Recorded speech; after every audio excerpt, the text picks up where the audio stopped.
Welcome back to the Brojo Online podcast. Today we're going to be looking at nice guy syndrome psychology. So this is going to be a deep dive into the psyche of the nice guy. We're going to be having a look at the various psychological elements that contribute to nice guy syndrome.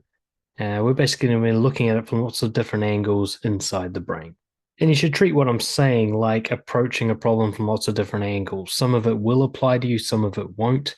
Just because it doesn't perfectly apply to you doesn't mean that the other bits are irrelevant. What I'm hoping to do is give you lots of different angles that will help some of you understand your own psychology better and therefore be able to recover from nice guy syndrome more effectively. This will also help to explain why there are different types of nice guys, why an introverted, hide in the corner type guy and an extroverted stage musician can both have nice guy syndrome and both be suffering from the same basic problem.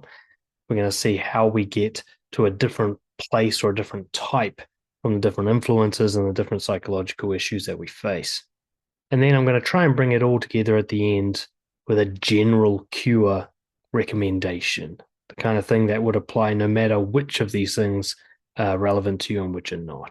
In today's video, we're going to have a look at the relationship between nice guy syndrome and the avoidant attachment style, which is particularly prevalent in my nice guy coaching clients. So my hypothesis is that most nice guys have an avoidant attachment style. Now this, as far as I know, has not been studied in science because nice guy syndrome is not actually a recognized syndrome in scientific literature yet. Though people-pleasing syndrome is starting to be looked at, we'll talk about that later. But most of my clients certainly end up figuring out that they have an avoidant attachment style, primarily, and sometimes they're anxious depending on the situation. So if you're not familiar with attachment styles, first off, I recommend you get the book Attached. You can find it on Amazon. It's kind of like the Bible on attachment styles. It's one of the best books you can read to discover your own issues and relationships. But an avoidant attachment style is essentially about preventing intimacy, preventing closeness. You're avoiding.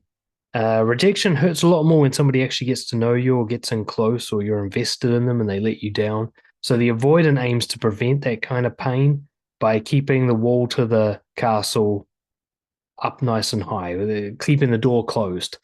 So you can come and have a look from the outside, but you're not allowed in where you might be able to do some actual damage. Avoidants believe that feeling of closeness is threatening. It's going to lead to loss, either the loss of a person, they're going to leave you, or the loss of your own personal freedom and autonomy. You're going to lose yourself. It can come from lots of different angles, but generally it comes from trauma relating to close relationships when you were a child. So this is usually family, sometimes friends. So this is where the people in close hurt you in some way, and you developed in your childlike mind a theory that people being close equals pain, whereas the people who are further out never seem to do much damage, and so that seemed a lot more palatable. Like it's better if people just kind of keep their distance. I'm safer that way. So in my own example, I kept changing schools when I was younger. I went to like 3 different schools in my first 2 years of schooling, and so it was really hard for me to make friends.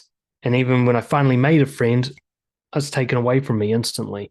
So I'd constantly get this like best friend being taken away theme throughout my life. Even later on, when I went to high school, my best friend went to another high school and so on. So I kept having this kind of repetition of my best friend being taken away, of putting all this effort into finally making friends and then having it all like wiped off the board completely and moving to a completely different place. I also had quite strict parenting. So I had this sense that the people close to me are kind of suffocating and burdening and restricting. And I just always wanted to escape and be free and not have so many rules all the time. So that's a typical kind of background for someone who ends up being avoidant attachment style. We basically learn to keep people at a certain distance. We want them to like us, but we don't want them to love us or hate us. We want kind of middle of the bell curve type feelings. And so we're playing this constant push and pull game to get them right into the perfect position. This is why some avoidants can sometimes appear to be anxious, like they're chasing and needy and clingy. It's because the person they want's gotten too far away and they're trying to pull them back in. But watch that nice guy get cold again in distance once the person actually comes in. We feel that we're going to be suffocated by it. Some people have had enmeshment when they're younger, where one of their parents actually treats them more like a partner than a parent, or like a best friend or a counselor. This feeling of like, I just need to breathe, get away from me. Or like in my case, a suffocation of rules and restrictions. Like you're not allowed to do anything. You're walking on eggshells all the time, constantly getting into trouble for arbitrary crimes. So one of the main ways we'll do that is we'll avoid sharing deep emotions.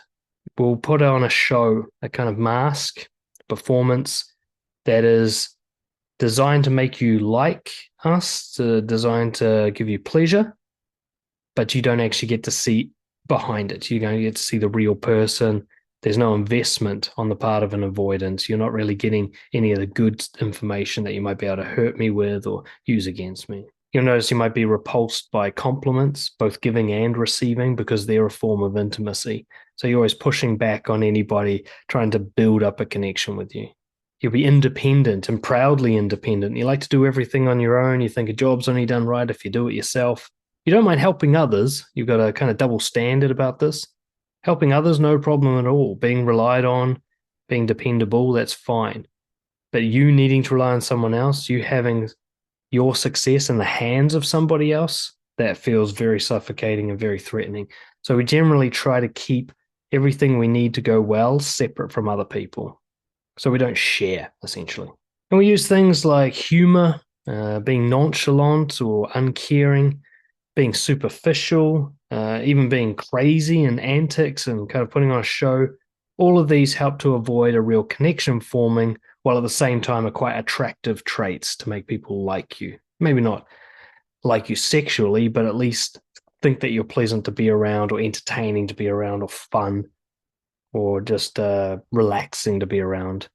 So put on a show that gets the right amount of distance. So this really appeals to nice guys because we get to give people a lot of pleasure, which is our kind of original intent. We want people to be happy, but at the same time, we don't need to actually let them get in and do any damage. So it often comes out as entertainment. We like to be the funny person or the interesting person. Support, like one-way counseling or giving lots of help, and just being incredibly valuable to have around without actually being attached. Problems with this approach, there are a couple. Superficial connections is the main one. Because you're not actually building any intimacy, you're not really building loyalty. You're not building a connection that somebody is actually scared of losing. You might be the funny guy at the party, but if you don't show up to the next party, nobody actually notices. There's another funny guy. You're replaceable. So you'll notice that there's no real sort of loyalty and that all your love is conditional. Like you have to provide value in some way to get that love. Like you've set up a precedent, a kind of transactional arrangement. You have to be the entertaining one, or you have to be the interesting one, or you have to be the supportive one, or otherwise people just don't even think of you. You'll probably do what I did, which is you'll self-sabotage relationships and potential relationships without even knowing that you're doing it. In fact, the story in your head might be, I'm trying really hard. Like I'm trying really hard to get a girlfriend, trying really hard to make friends. And yet if someone like me was to watch your behavior from the outside, it would look like you're doing everything in your power to keep people away. You're deliberately sabotaging opportunities. Every now and then you say or do things that push people away. You're not revealing the information that's needed to build a connection. You're keeping things at this, sort of baseline superficiality. Your behavior is actually very effective at preventing any sort of connection from happening. Of course, all of this leads to loneliness, kind of isolation. People with an avoidant attachment, especially nice guys with avoidant attachment, feel like they're an alien amongst humans. They feel like they're not one of them. They're not one of the species, like they're play acting, like they're all on their own, floating in this isolated bubble that doesn't touch anything. And it can be a very depressing, painful feeling. And often we lead to depression because part of the problem with being an avoidant is you learn to not only suppress emotions, but you develop alexithymia. You lose the ability, if you ever had it, to express emotion. You couldn't say it even if you wanted to. And because you can't say it and you can't get it out, you can't process it. So you start to suppress emotion. They start to sort of toxify inside you because they don't go anywhere. You're not getting your anger out. You're not revealing your sadness. You're not processing your guilt. And all of it just turns into this kind of psychic sludge that eventually poisons you. So what's the cure to being a nice guy with an avoidant attachment style? Well, there are a number of different approaches you can take depending on how this manifests for you. One thing is to step back from the spotlight if you're the entertainer type. Okay, so if you're the kind of person who always tries to steal the glory and be the funniest and put on a show, and when you show up, it's time to go. Start quietening down a little bit. Let somebody else be the one who tells the jokes. Let somebody else be the one who impresses everybody. Let somebody else win. And just try to get comfortable with not impressing people as a form of not only making them liking you, but keeping you at a distance. Start being one of the crowd rather than the one on stage. For me, this meant to stop being funny.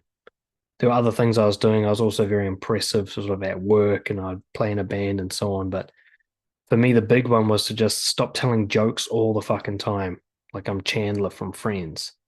Let serious conversations happen. Let people have arguments with each other. Not always have the last word and not always be funny. That was very difficult for me to let go of. Start sharing your darker emotions, your weaknesses, your faults, and your fears. At first, you'll struggle to put this into words. Like me, you might think it's just stress. You always say, I'm stressed. But even just starting to say, I'm stressed is a big step forward. Try giving and receiving meaningful compliments. If somebody compliments you, just say thanks. Don't push back on it, make jokes, or try to undermine it. And when you go to compliment someone else, don't do these superficial things that don't show anything about how you feel. Tell them, I like this about you. Show like vulnerability rather than just complimenting, oh, that's a nice dress. Say, I find you attractive. Or like, oh, you're good at sports. Say, I enjoyed watching you. Show like your feelings in your compliments. Try to take social opportunities despite any reluctance or resistance or sudden apathy that might come up on you. So you might think you want an opportunity, and then when it's actually available, you kind of lose interest or you start sort of ruining it in some way. Battle through and try to take the opportunity even though you've lost interest. For example, I used to get performance anxiety in the bedroom. And so when a girl actually wanted me to come to her house, I'd come up with all these excuses.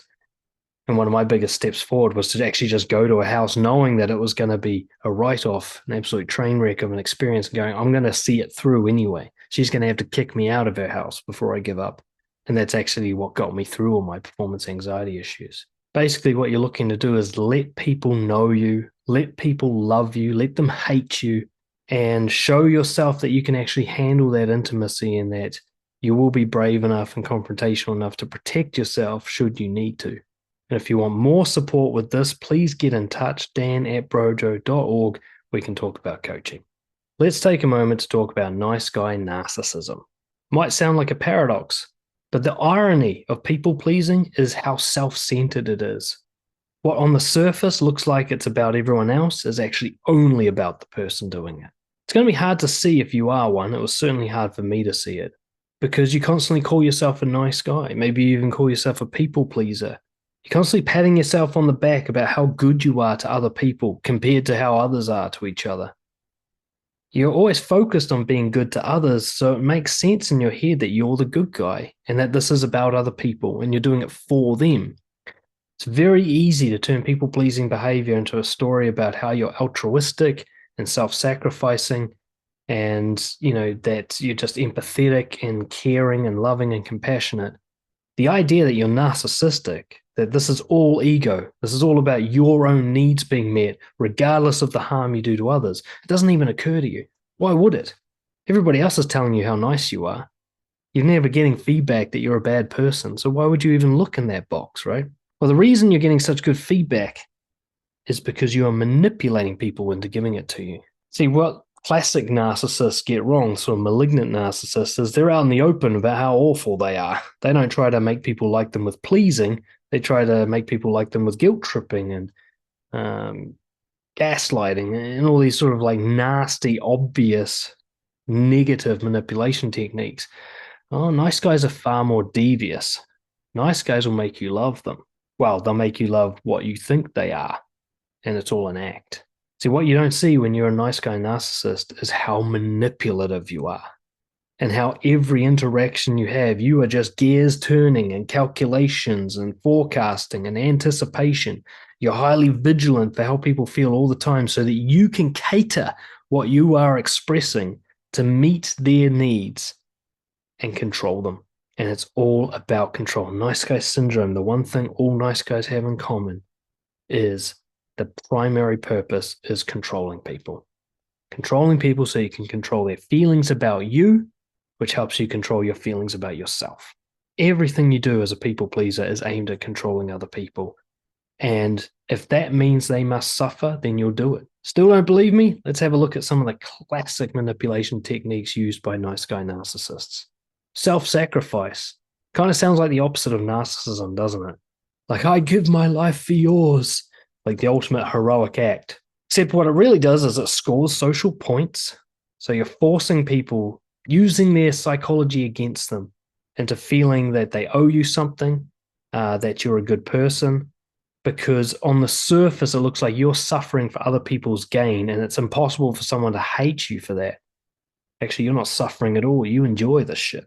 It gets pity. So you're going for the weakest form of approval possible, where someone feels sorry for you. You're constantly kind of subtly dropping hints about how much you suffer in your mission to help other people. You're not doing this quietly, are you? You're letting everyone know that this hurts. Causes guilt. Like I said, people feel like they owe you something. People feel like they're holding you back. People feel like they need to repair the damage they're doing, even though they never fucking asked for your help. And of course, it prevents intimacy. You still want to be a god living by yourself, and by sacrificing yourself for others, it creates a wall between the two of you. They owe you something. You're better than them. They're worse than you. They're the burden, and you're the strong one. You can never connect when there's that imbalance. Humor and entertainment. This was my specialty as a nice guy narcissist. It makes people like you. As much as I love stand-up comedy, there's something inherently manipulative about someone forcing you to laugh where you can't help but laugh. And some comedians talk about this, how they start to resent the audience because they can just basically push a button and make everyone laugh. They call it killing, They can just commit murder just anytime they want. And they start to sort of look down on the audience, like, look how easy you are to control. I used to feel this when I was doing the pickup artist thing as well. I could so easily entertain girls that I could predict when they would say certain responses, when they'd be disgusted, when they would laugh, when they would jokingly punch me on the shoulder. I could make it happen with like the push of a button, and I started to resent them for it. Being humorous and entertaining steals the spotlight. Maybe there's somebody else who would like to have the glory for once. Maybe there's somebody else who's got a funny joke or an interesting idea at the team meeting. Too bad for them, because you're going to jump in there first, aren't you? And you're going to steal that glory. And you also force happiness on people. A lot of nice guys will die on the hill of believing that making other people happy is a good thing. But you see, when you make someone feel an emotion, you're preventing them from feeling other emotions. You cheer someone up when they're grieving, they don't get to process their grief properly.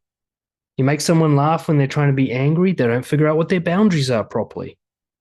Cheer someone up when they're sad, they don't process whatever kind of loss they were going through. You make someone feel better when they're frustrated, they don't get motivated enough to make a change. You're stealing helpful emotional processes away from people by forcing happiness on them for your own benefit, so that they feel good around you and they like you so that you can like yourself. That's not helpful. Counseling and supportiveness. There's nothing a nice guy narcissist loves more than to be a pseudo-therapist. You come and dump your problems on him. He'll actually even pat himself on the back and call it self-sacrifice because, he has to hear everybody else's problems and nobody will listen to him, as if he's not engineering the situation to create codependency. I used to get so much guilt when I looked back on this. I'd see the girls that I had dated, and they came to me as basically strong, independent women, and then they became needy. And suddenly they couldn't do anything without me. And it took me a long time to see that I was making that happen. I was making them need me by being so supportive that they actually got rusty and didn't know how to solve problems by themselves. It also means you're doing this impression management. You're constantly creating this reputation of being a good, helpful person. Now, it's an act. It's a forced behavior on your part. But you're making it so that people really just can't dislike you. They can't even measure you accurately, because you just come with this golden reputation all the time. This extends to being helpful and available all the time. Again, it's very hard to think of yourself as a narcissist when you're always putting yourself out there for other people. It's like, narcissists don't do this, do they? Well, they do when it racks up social debt. They do when it creates even more codependence. They do when it's unsolicited advice aimed at making people more convenient to you rather than doing what's right for them. It prevents uncomfortable emotions that you can't be bothered dealing with. And you get disappointed if you don't get recognition and thanks. All of that sounds pretty fucking narcissistic to me. The thing that we can't see when we're a narcissistic nice guy is the victim hero story, which I've talked about in other podcasts and such. And that is that we are the main character of our story, and we're actually superior to others because we're the victim, because we're self-sacrificing and we're the only good person and we're the most helpful and we're the one entertaining everyone and keeping everyone happy. It's a story like, I'm the hero who gives up everything for everybody else. So I'm actually the victim and the hero. I'm the underdog and the winner. I am just fucking amazing. And I get to complain about it. How good is that? See, true giving, generosity of spirit, altruism, there's no ego in it. Doesn't matter if people notice. Doesn't matter if they appreciate it. That's not relevant to somebody who's truly giving. You do it to align with your core values rather than to get an outcome of approval from another person. So just doing it is rewarding. It doesn't matter how people react. Uncomfortable emotions are welcomed. Sometimes true giving means hurting someone's feelings. Sometimes true giving means provoking anger, outrage, disappointment, letting someone process some real shit so that they can improve in their life. You talk to people who are actually giving, who work in like rehabilitation services and stuff like that. They're not around making people happy ever. Making people happy doesn't help them grow. It doesn't improve them. So if you think giving is making people happy, then you don't know what giving really is. When you're giving, you encourage others to become more independent. You're constantly pushing the responsibility back on them. If you are mentoring or teaching, you want that to be short term. You want them to take off without you, to do better without you than they did with you. And truly giving people lead by example rather than living a double standard. So rather than trying to like self-sacrifice and make things easier for everyone else, they show what it's like to lead. They show what it's like to live a healthy life. They let you copy them and get ideas from them rather than doing it for you. When we're talking about nice guy syndrome, we should also be talking about people-pleasing syndrome, which is kind of like a sister syndrome. See, nice guys and people pleasers are not quite the same thing. There's a lot of overlap, a lot of shared traits, but there's some distinct differences as well. And it can help in your recovery to kind of know which one you are. And people-pleasing syndrome is actually somewhat recognized in the field of psychology, whereas nice guy syndrome isn't so much. It's even got a name, sociotrophy, which is, I've only heard about that the other week. It reflects somebody whose primary behavior is to make others feel pleasure. And you'll sacrifice everything to maintain a happy relationship and prevent conflict. You'll sacrifice anything in your life so that the people in your life feel pleasure in your presence. Now, there are some nice guys who don't do this. This is why it's not exactly the same as nice guy syndrome. The wallflower type of nice guy, for example, just tries to avoid disapproval. They just hide in the background and fly under the radar. They're not actively trying to please people, or at least not that much.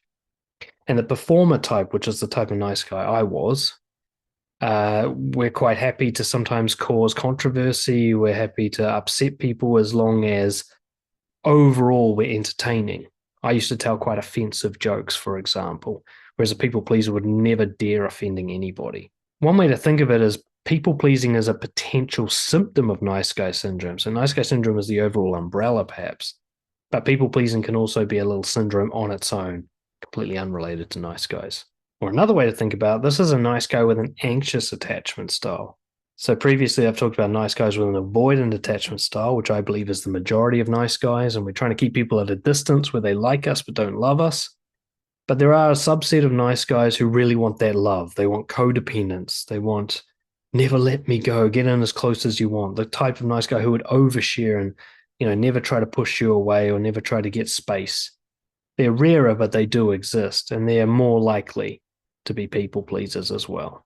One way to know if you're a people pleaser is you hate yourself unless you're pleasing someone. If you're in a situation where people around you are not happy with you, and that makes you hate yourself, and then it turns around as soon as you make someone laugh, or they say you're a good person, or they tell you how helpful you are, then you're probably a people pleaser. Especially if you have no real standards about who this applies to.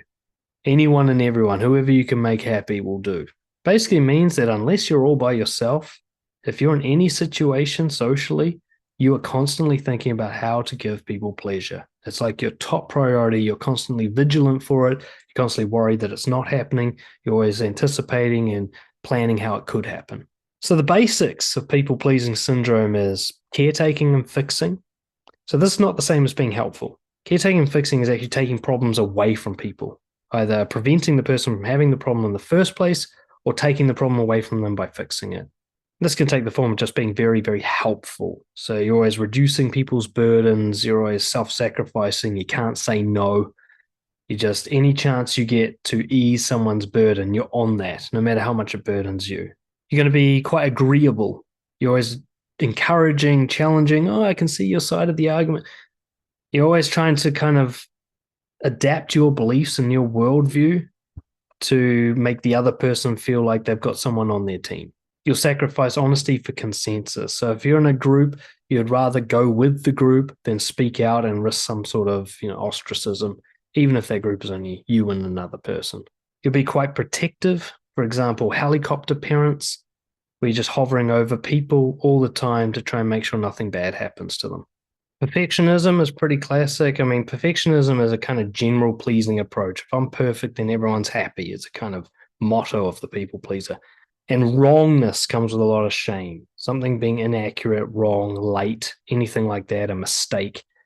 There's so much shame and pain attached to that, far beyond the actual damage it does. And vigilance, constantly looking, constantly assessing, hyper aware of how everyone feels about you at any given time, worrying about it, thinking about it when they're not around, just constantly assessing. And a subset of this behavior is the avoidance of disapproval as well.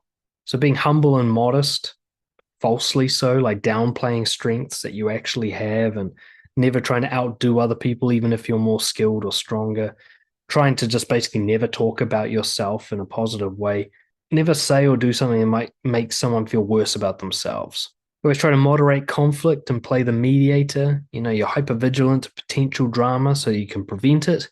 And then when it does happen, you'll be falsely agreeable or mediating, or you'll flip-flop on your beliefs as needed to bring the conflict to an end as soon as possible, regardless of how much you have to compromise your integrity.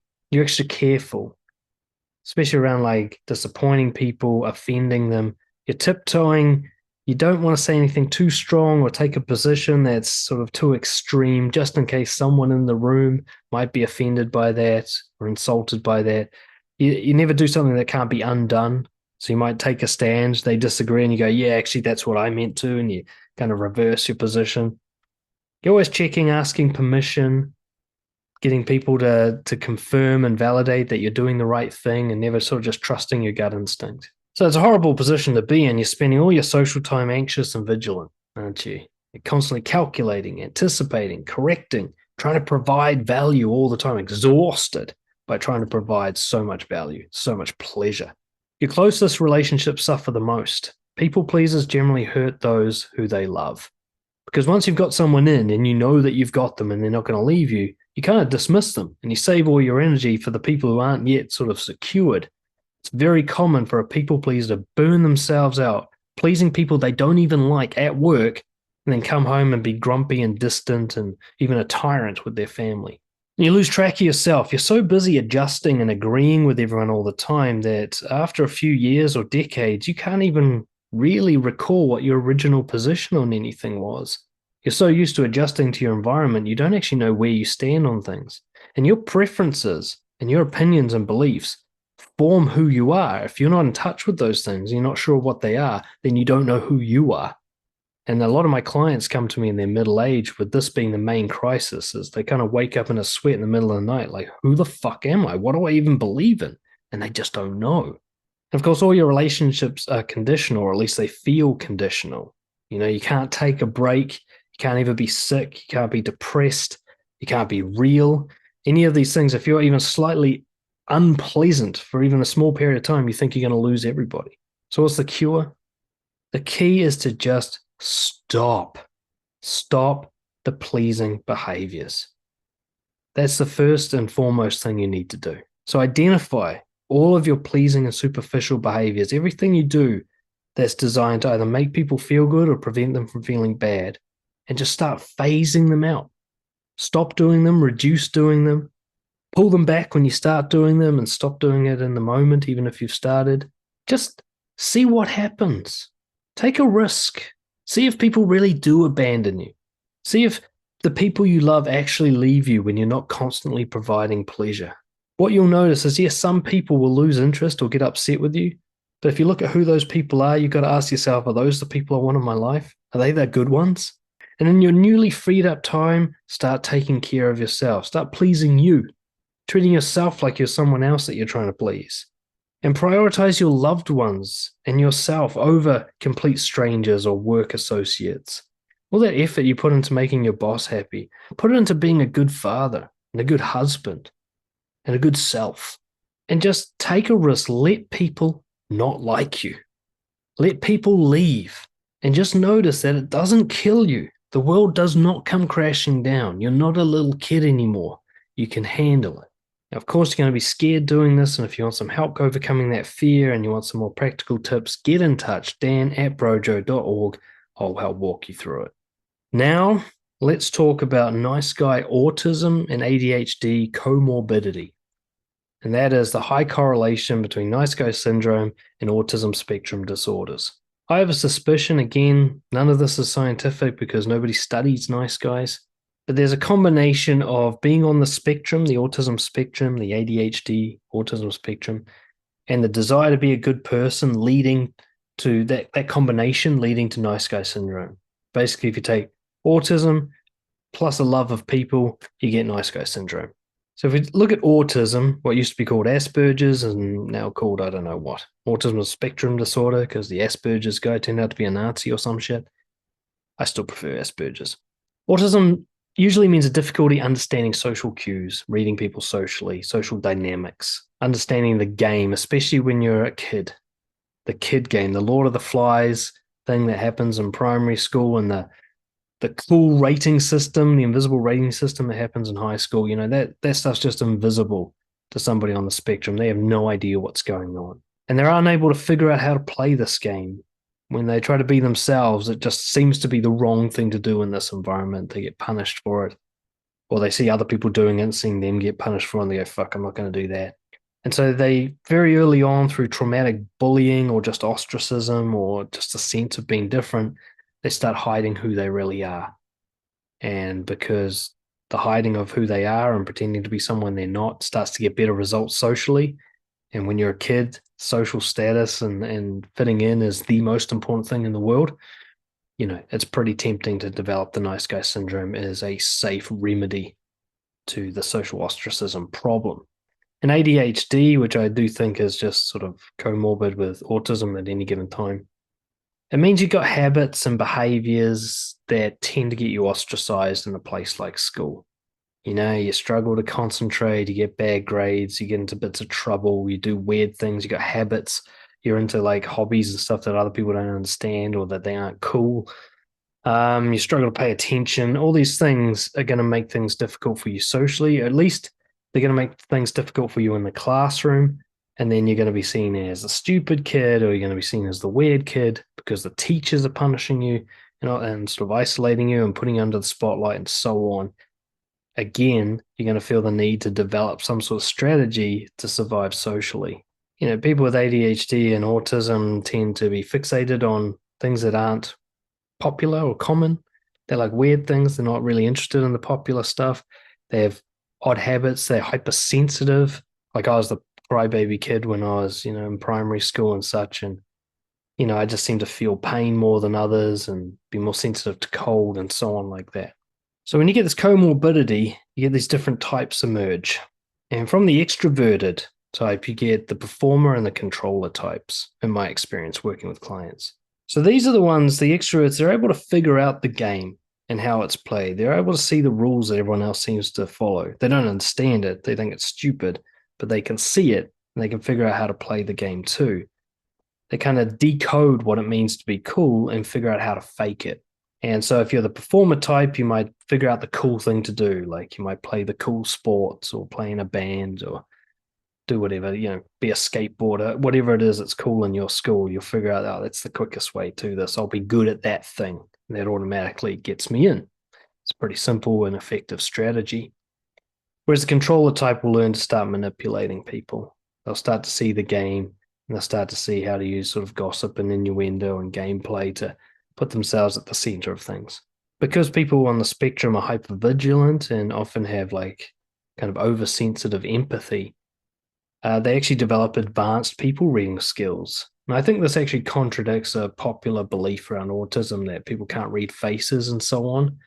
I'm sure there's some people on the spectrum who that applies to, but the ones who have nice guy syndrome have actually figured it out.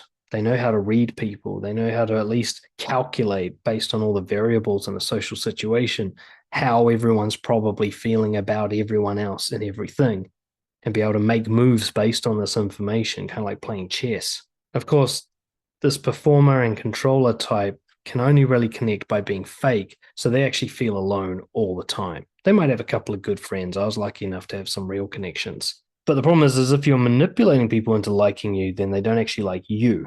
They like the thing you're pretending to be. So that thing's having relationships with people while you're sitting back by yourself watching it happen. Like it's on a movie. It's like it's a movie about you, but you're not in it.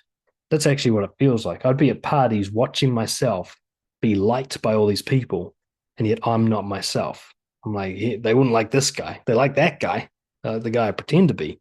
But this guy, fuck, they'd hate him, so they're not going to meet him. But it works. It works enough to get you by. It's a pretty effective strategy to fake it. And the problem is, it's not fake it till you make it because there is no making it. There's just faking it. And it all starts to fall apart when you're an adult. So later in life, you become really lonely. You start to collapse because the system that makes people like you, it can be effective well into 40s and 50s, but the loneliness never gets cured by it. And you start to resent the world for saying, like, this is how I have to socialize. I have to be alone all the time to look like I'm not. And if you're introverted with this sort of comorbidity, you get the wallflower and the inner critic types. And I've talked about all these types on a separate podcast if you want to dive into that. So this is where it's too hard to fake it. You don't get it. So this might be the people on the spectrum who can't read the faces and so on, or the people with ADHD whose habits and peculiarities are just too weird to hide. They've been called out for it and they can't sort of pull back. They just can't figure out the code. They might even be in a situation where the school's a bit odd, or they went from one school to another with totally different cultures and they just can't adapt quick enough. And by the time they figure it out, it's too late because they're already the outsider and they can't get rid of that kind of stigma. So they're either forced to be a loner or to hang out in like the loser group where nobody really likes each other, but they stick together for like herd security. Or they learn how to fly under the radar, to kind of hang out at the edge, be included by the kind of more compassionate social groups, but they're not really noticed. They never make their mark. They're just kind of allowed to be there without too much pain. This is the wallflower type. And of course, that lack of experience, because they're not interacting, they're not part of things, they get further and further behind in their social development. They're not learning all the stuff that everyone else learns from hours and hours of socializing. They're spending most of the time in their own head, and there's no help in there. There's no mentoring or support or practice going on in there. So while everyone else is racking up hours and hours of social skills, they're being left behind. And that's when the self-loathing will really start to escalate. There's something wrong with me. I'm different. The universe has targeted me. And you start to think I'm the problem. The idea that you just didn't want to play a game that everyone else is playing that's completely fake anyway, it doesn't occur to you. It doesn't occur to you that you might be the one who's in the right and everybody else is doing it wrong. They just seem to be having a good time. But by the time you're an adult, the eventual solution is just to detach, isolate, keep your distance from people, just live inside your own head, that hell that's in there. See, the problem with all these comorbid nice guys is nobody grabbed them, sat them down and told them and validated them enough to go, look, just own it. Just be this, be weird, be you, but be shameless about it, unapologetic about it. Stand up for it. You still might not be accepted in the earlier years, but just give it a minute. Because as an adult, you'll be the one who's got integrity and isn't scared of being truthful and goes for what they want and creates a life that's built for them. And everybody else will be trying to conform and everything, and they're going to be the ones who are miserable, There's an inverse ratio with like popularity and happiness and so on, which is the kids who like crushed it in high school and stuff. They're the ones who are going to be depressed when they're older. Right? I've seen this too many times to not believe it at this point. Basically the weird kids who had a tough time in high school, but sort of stuck to their guns and been like, this is who I am. Fuck you guys. I'm going to do it anyway.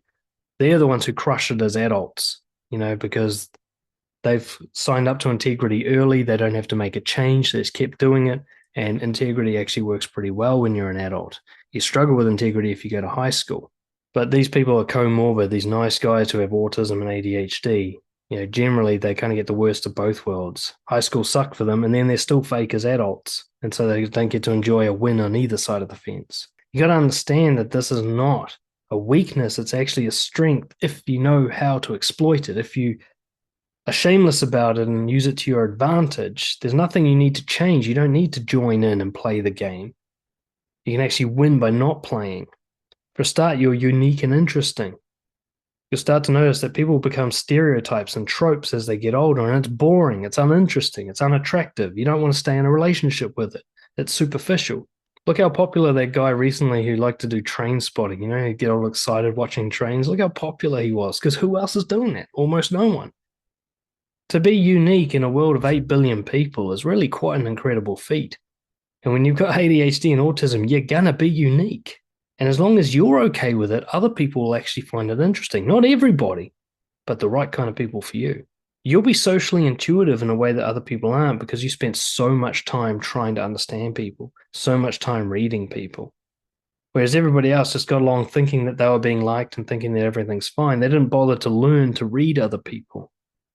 And this is why I think there's so much autism and ADHD in the psychology arts, because we spent so much time worried what other people think that we actually figured out what they're thinking. And now we can use it as a strength. A lot of you can be refreshingly honest and vulnerable and even brutal with your feedback. And there are certain people in certain situations that are desperate for that. We live in such a fake world now, don't we? Everybody's so full of shit. We can't trust politicians. We can't trust media. We can't trust celebrities. We can't trust our friends and family. Everyone seems to be lying nonstop. That it is a fucking oasis, a breath of fresh air to meet someone who can't lie. To meet someone where you know what they're thinking at all times and you don't have to guess or worry about it. As long as you learn to refine it and not be sort of judgmental and unfair and cruel when you express it, you can become the person that everyone goes to when they need a break from the bullshit. And frankly, you'll be hyper considerate of others. You're going to have that victim empathy. When you're bullied and ostracized, even if it wasn't particularly mean, you just couldn't find a way to fit in, you're going to know what that feels like. And there are a lot of people who feel that way as adults. Even if they didn't feel that way in high school, they do now. There are a lot of lonely people out there, and very few people seem to understand them.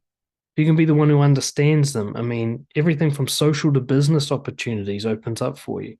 But in order to make it work for you, there are some weaknesses that you need to overcome or work around. First is just the shame about who you are. It doesn't matter that you have all these strengths if you're ashamed of them. If you're apologetic, if you hide them, if when you talk about them, you're defensive and huffy. If you own it all, then it will work for you. But if you're apologetic for it, then other people will think there's something wrong with you as well. You may have become judgmental and harsh about others. Either you're just not very good at expressing honesty without being too brutal, or after years of being ostracized, you become bitter and resentful and you've got really negative views of other people. You think they're all bullies and you think they're all assholes, when actually that's just not the case. So you might need to get to know people a bit better and find out that, hey, there are some people who would have been nice to you if you just talked to them. You might have spent your whole life trying to be fake rather than trying to find your own communication style. You might have learned to talk how everyone else talks and lost your own voice. You got to be able to speak in your own voice. It's sort of cheesy as that sounds, but you got to stop trying to be cool and sort of back yourself and say what you want to say the way you want to say it and let other people figure out whether they like it or not. And a lot of you in your desperate attempt to fit in will have bad fit connections. A lot of this will even be unconscious. You'll be like, man, everybody I work with is always toxic, not realizing you're choosing those jobs because you're choosing the type of people that you want to fit in with, even though they're not great people. You might have a string of bad relationships. You might have friends that don't treat you very well. You've got to learn to let go of that desperation to fit in, be willing to be alone and ostracized in order to create space for people who actually like you the way you are. So we've talked about nice guy syndrome, psychology, and let's just talk a bit about the general cure. So it does matter what type you are. It does matter about the nuances that we've talked about today. There are different approaches required depending on which of these things are relevant to you. So no nice guy is the same as another. I've coached hundreds of nice guys and none of them are identical to any of the others. They've all got their own little thing at least. And some of them are vastly different from others. And this is why I recommend coaching. I'm not just selling my own services here, but you need to work with someone who's going to work with your unique traits in your unique problems and goals. There's no really broad brush approach that's going to cure every nice guy out there, or at least like not going to get all the little bits and pieces that you need. So you want to find someone who can identify the type you are, work with you with your unique situation, focus on what really matters to you. That being said, here are some general things that generally work for everyone that I help. Core values work. Figure out what your core values are and start living by them. There's whole pieces and courses and everything in my material on this. You can get in touch and I'll hook you up.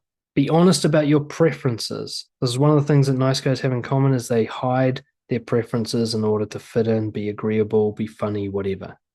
Whatever it is you want or don't want, try to be as honest as you can about that, no matter what problems that may cause. Have high standards in your social circle, and I don't mean superficial materialistic standards, but in terms of the quality, how people treat you, what kind of people they are, the kind of people that encourage you to be your best rather than the kind of people that kind of use you or whatever. And weed your garden. If there's anyone in your current social circle who's not amazing and isn't seriously encouraging you to live your best, cut them out. Even if they're not particularly harmful, create the space. Learn to be shameless about who you really are. Learn to be open about the nice guy syndrome stuff and whatever stuff that you might think of as mental illness or mental disorder or lack of skill or whatever. Just be open about all of it. Own it. Be what you are rather than pretending to be something you're not. You can fix and correct some stuff that's causing you problems, but at any given time, you've got to be okay with it as well, wherever it is in its stage of development. And that comes from just being honest about it. Trade in perfectionism for brave experimentation. Instead of trying to get things right, try to work on things consistently over time. Rough drafts, trial and error, getting things wrong to figure out what's right is a much more effective and healthy approach than trying to present an image that everyone agrees with all the time. Question your own motives and try to, resist acting on anything that feels like a people-pleasing urge or it feels like it comes from some dark place. You're not really sure why you're doing it, or you notice yourself justifying it rather than just feeling like it's right and aligned with your values. Slow yourself down. Don't act on all these impulses all the time. Identify, face, and overcome your social fears. There's so many different fun ways you can do this, from making a scene in public to, making phone calls, whatever it is you need to do.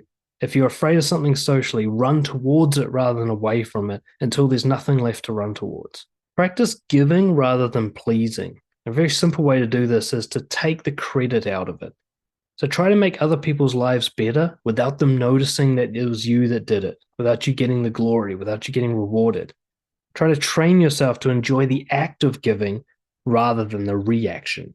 Generally, just be more real. Express your darkness with powerful honesty. Show people what you actually are rather than what you think they want to see. And whatever small amount that you can handle at this moment is slowly build up over time. And if you found this helpful, once more, get in touch, dan@brojo.org, and we can take this further. Thank you so much for listening.